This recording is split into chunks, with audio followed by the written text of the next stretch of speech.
ജനവാസ മേഖല എന്നാൽ എന്ത്? ഇല്ല സാർ, അറിയില്ല. ഒരധ്യാപകനായതുകൊണ്ടാണോ എന്നറിയില്ല. ഒരു സംശയം കിട്ടിയാൽ എനിക്കത് ക്ലിയർ ചെയ്തേ നോക്കൂ. ഇനിയിപ്പോൾ പട്ടയഭൂമി എന്താണെന്ന് ചോദിച്ചാലും ഇല്ല സാർ, അറിയില്ല എന്ന് തന്നെയാണോ ഉത്തരം?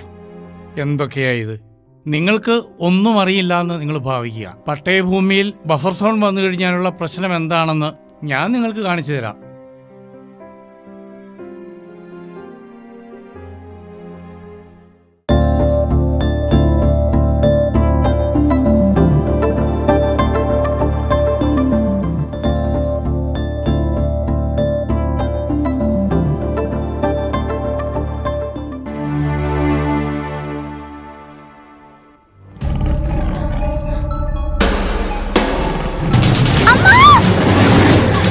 അങ്ങനെയുള്ള ഒരു കഥയാണിത്.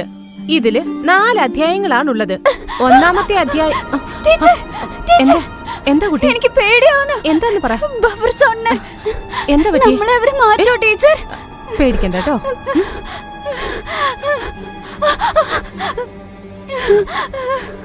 ഈശ്വരേ, ബഫർ സോണും കൂടെ നടപ്പിലായി ഈ കുഞ്ഞുങ്ങൾ എന്ത് ചെയ്യും?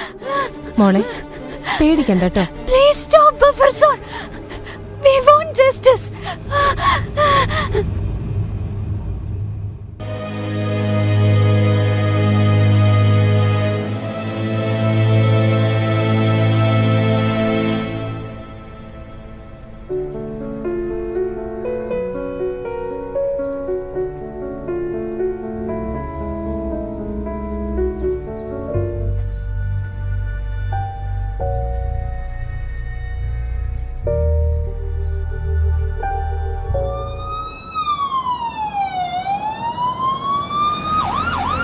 ആകാശേ,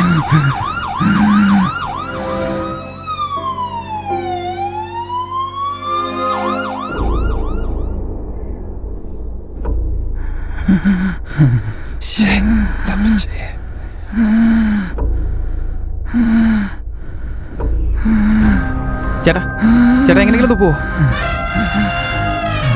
ചേട്ടാ ചേട്ടാ എങ്ങനെയെങ്കിലും ഒന്ന് പോകട്ടാ. എങ്ങനെ പോകാൻ ഈ ആനയൊക്കെ മുന്നിലുള്ളപ്പോ? ആകാശേ പോയടാ.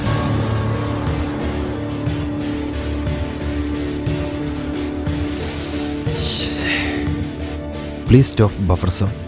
We want justice.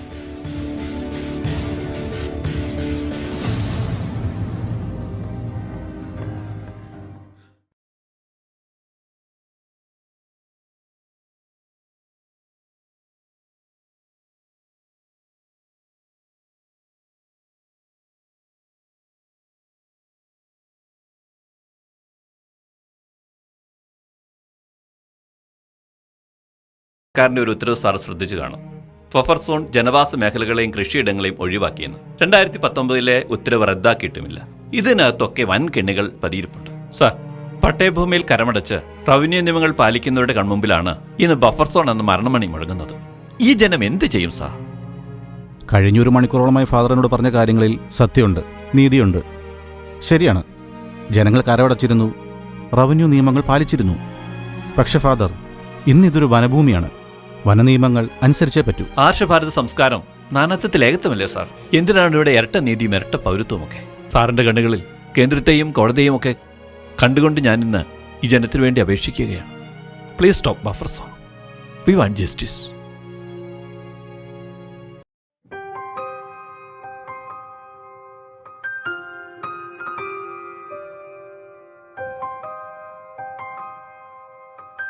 സർ,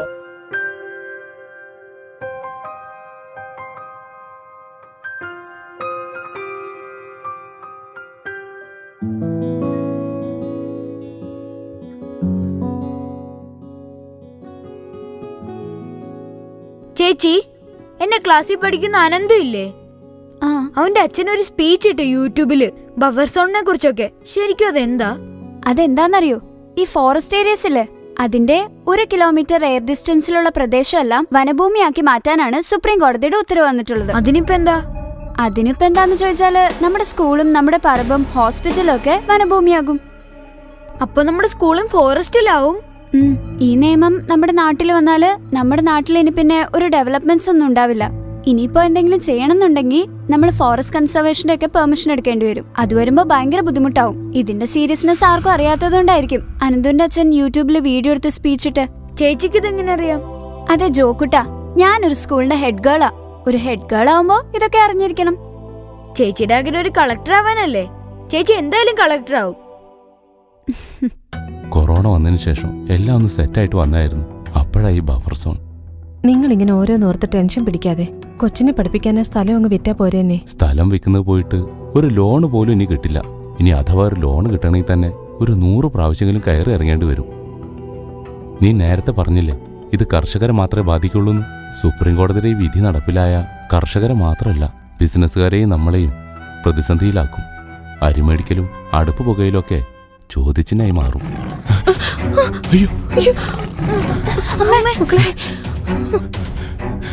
പേടിക്കണ്ട കേട്ടോ. Please stop buffer zone. We want justice.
ചോരെ നീരൊഴുക്കി കഷ്ടപ്പെട്ടുണ്ടാക്കിയ ഭൂമിയേത്. ഈ മണ്ണാ ഞങ്ങളുടെ സ്വപ്നം, ഈ മണ്ണാ ഞങ്ങളുടെ ആത്മവിശ്വാസം. ഇത് വനഭൂമിയാക്കിയിട്ട് വേണോ നിങ്ങൾക്ക് മൃഗങ്ങൾക്ക് നീതി മേടിച്ചു കൊടുക്കാൻ? ബഫർ സോൺ വേണ്ട ഞങ്ങൾക്ക്. ഞങ്ങൾക്ക് നീതി തരൂ.